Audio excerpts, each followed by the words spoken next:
प्रेम से बोलिए श्री सतगुरुदेव भगवान की जय। बोलिए साचे दरबार की जय। देखिए, यह जीवन बहुत बड़ा अनमोल है। यह प्रभु की कृपा से ही प्राप्त होता है। यह मनुष्य का तन मिला है, केवल खाने पीने सोने के लिए नहीं मिला है, परमात्मा का गुण गान गाने के लिए मिला है। यह समय अवस्था आपकी धीरे धीरे ढल जा रही है। इसीलिए क्या कहा गया, महापुरुष ने क्या कहा, संत महापुरुष जितने भी आते हैं वह आपको हर समय चेतावनी देते हैं, संदेश देते हैं, बतलाते हैं, वह आत्म ज्ञान का, परमात्मा का रास्ता दिखाते हैं। इसलिए क्या कहा गया कि भजन करो मस्त जवानी में, बुढ़ापा किसने देखा है। भजन करो मस्त जवानी में, बुढ़ापा किसने देखा है। भजन करो मस्त जवानी में, बुढ़ापा किसने देखा है। बुढ़ापे में अंधे हो जाओगे, बुढ़ापे में अंधे हो जाओगे, दरस तुम कर नहीं पाओगे। और दरस करो भरी जवानी में, बुढ़ापा किसने देखा है। भजन करो मस्त जवानी में, बुढ़ापा किसने देखा है। भजन करो मस्त जवानी में, बुढ़ापा किसने देखा है। बुढ़ापे में क्या हो जाओगे, लूले, यानी पैर से चल नहीं पाओगे। तीर्थ करो भरी जवानी में, बुढ़ापा किसने देखा है। यानी पैर भी थकने ना पाए उसके पहले हर कार्य कर लो। कि बुढ़ापे में बहरे हो जाओगे, कान से सुन नहीं पाओगे। भजन सुनो भरी जवानी में, बुढ़ापा किसने देखा है। भजन करो मस्त जवानी में, बुढ़ापा किसने देखा है। भजन करो मस्त जवानी में, बुढ़ापा किसने देखा है। बुढ़ापे में टुंडे हो जाओगे, दान तुम कर नहीं पाओगे।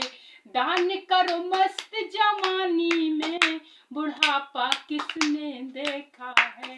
भजन करो मस्त जवानी में, बुढ़ापा किसने देखा है। आप लोग भी साथ साथ दोहराइए भजन को। देखिए, प्रभु के दरबार में बैठे हैं, इसीलिए जरूरी है कि भजन करो मस्त जवानी में, बुढ़ापा किसने देखा है। भजन करो मस्त जवानी में, बुढ़ापा किसने देखा है। तो बुढ़ापे में क्या हो जाएंगे, दांत भी खराब हो जाएगा। जहाँ बोलना चाहिए परमात्मा का नाम राम, वहाँ बोलेंगे आम। क्या होगा, बहरे हो जाएंगे तो कुछ दूसरा सुनाई देगा। पैर से लूले हो जाएंगे, चल नहीं पाएंगे।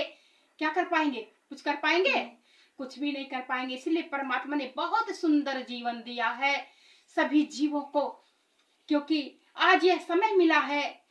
सब दिन एक समान नहीं होता है, जिसे कहा गया कि सब दिन होते न एक समाना रे, सब दिन होते न एक समाना। कि एक दिन राजा, एक दिन बालक जन्म लेते हैं, एक दिन भया से आना, एक दिन बच्चा जन्म लेता है। उस दिन से उसका एक एक दिन क्या होता है, घटता है कि बढ़ता है, घटता है। एक एक दिन समय चला जा रहा है। तो क्या कहा गया कि सब दिन होत न एक समाना। कि एक दिन बालक जन्म लेते हैं, एक दिन भया सयाना, और एक दिन जाए चिता में जलत है, त्यागे अपन प्राणा। कि सब दिन होते न एक समाना रे, सब दिन होते न एक समाना रे, सब दिन होते न एक समाना। सब दिन एक समान नहीं होता, क्योंकि इंसान जितने भी है उसका जीवन कैसे है, जैसे एक पेंसिल होता है। आप लोग ध्यान से सुनिए, जैसे एक पेंसिल होता है, पेंसिल को आप गढ़ते जाते हैं, उसकी नोक को गढ़ते जाते हैं और लिखते जाते हैं। उसी तरह से आपका जीवन है, पेंसिल की भांति जीवन है, गढ़ते गढ़ते वो क्या होता है, समाप्त हो जाता है। उसी तरह यह मनुष्य का जीवन है। इसीलिए यह जीवन पाकर परमात्मा का गुणगान करें, भजन करें। क्षण भंगुर नासवान जीवन है, कल को क्या हो जाए कोई भरोसा नहीं है। क्योंकि चक्कर काल निस दिन चले, और पीसत सब संसार, और चरण शरण गुरु राख कर सेवक लीनो पार। कि जो प्रभु परमात्मा के चरणों में लगा है, जैसे चक्की चलती है उसमें सारी सामग्री पिस जाते हैं, आप लोग देखे होंगे ना। हाँ। कि सारी सामग्री पिस जाती है, चलती जो चक्की रहती है, लेकिन उसी में एक कील लगा रहता है, मतलब तो उस कील में अगर कोई अनाज जाता तो रुक जाता है, ठहर जाता है, और सारी चीज पिस जाते हैं। कि चरण शरण गुरु राखकर सेवक ली, जो परमात्मा के चरणों में लगा है वह जीव बच सकता है, वह काल मृत्यु से बच जाना सबको है, लेकिन कोई गया परमात्मा का गुणगान गा के वह परमात्मा के धाम जाता है, और जो केवल खाने पीने सोने और अपने परिवार में लगा रहता है, तो ऐसा पशु का जीवन माना गया कि भक्ति रहित नर पशु समाना है, प्रत्येक बिन पूछ बिसाना, बिना सिंह पूछ का पशु है। इसीलिए जीवन मिला है केवल खाने पीने के लिए नहीं, क्योंकि 184 योनि में मनुष्य देह प्रधान, बिना भजन भगवान के चली अकारक जान। बिना भजन के 184 योनि में सब जीव पशु पक्षी सब आते हैं, लेकिन मनुष्य भी आता है। लेकिन मनुष्य एक ऐसा जीव है कि कहते बिना भजन भगवान के चलिए आकाश जाना, कि भजन किया तो बंदा नहीं तो अति गंदा। 84 में मनुष्य भी आता है, लेकिन भजन किया तो मनुष्य कहलाने लायक है, वरना वो पशु के समान है। इसलिए प्रेम से बोलिए श्री सद्गुरुदेव भगवान जय। साचे दरबार जय।